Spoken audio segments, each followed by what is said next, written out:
This is our i5 4440 processor.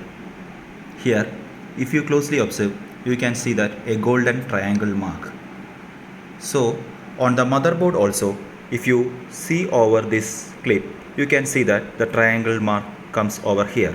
So, while installing the processor, we have to ensure that the golden mark of the processor should come over this mark. So, carefully place your processor so that these marks align. Now, I am removing this clip wide open and I will be placing the processor as per the orientation. You should not use any sort of force or pushing for this method.